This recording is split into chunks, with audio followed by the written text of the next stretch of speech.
cho lăng ca ngoài tu du na nghe truy thăng phá là ca ngoài alen hiền alen truy sun sam trang pe vi sun ven lam la nu sun sam em ni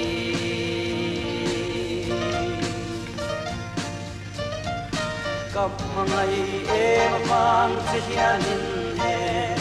suy lung hi apang truy nang ton lo chua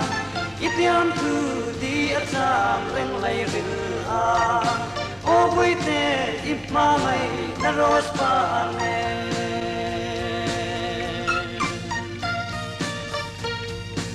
ong kon chal tang lai pui tang chan ma ri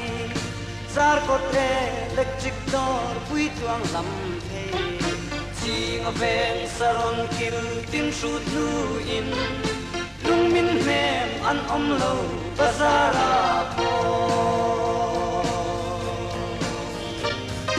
kap mangai em van se hianin e sui lung hi aphang tin nang ton lo chua itiam tu di acham reng lai ril a o pui te ipha mai da ros pa ne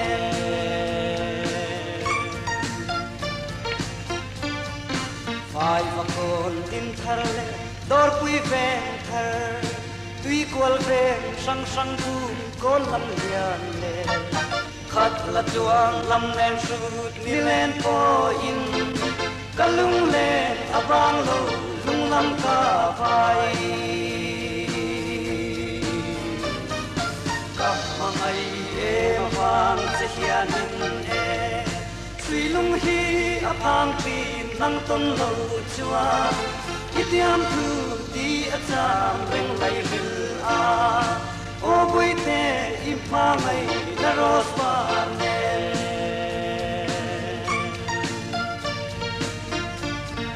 chitim chuang lam ka han zo thui se la vel hui ri public si kul pui kon le thak thing ba zar kuli kon theng po in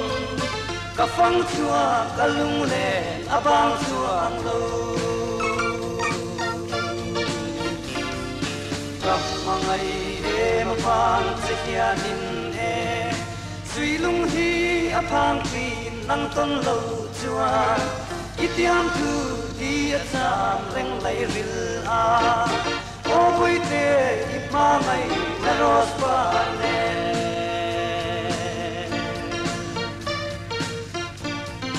la mang le tin ram hung ven sang sang po ka su chua lung min ne an om te tin